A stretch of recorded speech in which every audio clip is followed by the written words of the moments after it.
Hi, my name is Cindy and welcome in this tutorial from Thrives where I will show you how you can install the Dynamics add-on for Outlook in the online application and in the one on your desktop. You probably all have gotten the question from a user from, hey, I can't seem to find the add-on for my Dynamics in my mail application. Well, in this case, my user Molly has this problem and I'm going to dive into the environment and check it out. I have opened up the mailbox from Molly and I'm going to open up the mail that she wants to track. And as you can see, the add-on is nowhere to be found. Now, how are we going to solve that? Well, first of all, I will tell you who can activate it. We are going to check if Molly has the right security role. After that, we're gonna approve the mailbox in the system, test and enable it. And at last, we're going to check if the settings for the Dynamics app for Outlook are correct. Who can do this? Well, to be able to approve mailboxes in Dynamics 365, you must be a system administrator, which is situated on a CRM level. This in combination with a role on a higher level situated on the Office platform. So if I recap, you must have the role of a system admin in combination with a global admin or a combination of system administration with Exchange admin rights. I've logged into my Sales Hub as an administrator as I talked about before, and on the right side of the screen I can navigate to the advanced settings. I click into the security options, I open up users, and I'm gonna switch the right view with enabled users.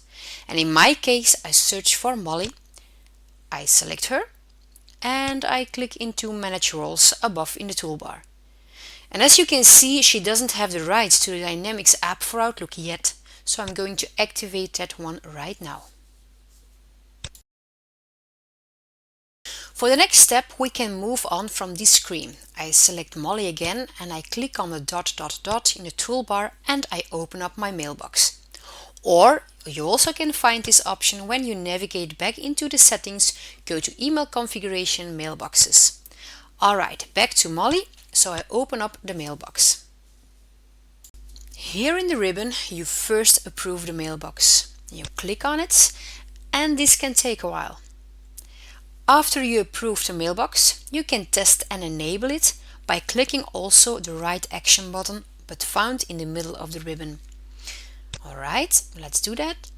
And also, this takes time. To check if anything is happening behind the scenes, you can dive into the alerts found at the left side of the screen. And also here you can refresh the list to see what's moving. It takes time, so I'm going forward this process a little bit in the movie and I go back into the configuration, and then you will notice that the testing was successful, which has to show here on the screen where I show it now. Now, if you do it like this, you are in control of approving the mailboxes yourself, but you also can choose to apply this automatically, and this you can activate through your system settings. Alright, now that we covered the last three steps, we're going to dive into the last one. We open up the settings, take a look in the Dynamics 365 app for Outlook and check if Molly appeared in the list beneath. And yes, there she is. Now, if you want to add enabled users automatically in the future, you definitely should leave this option marked. Now let's take a look at Molly's Outlook. And as you can see, she received 2 mails telling her that she can use the add-on. And if we open up the email that she would like to track, go to the dots and look at that, guys, there it is. There is the add-on for Dynamics 365. So this was it for this video. I wish you good luck with installing the app yourself.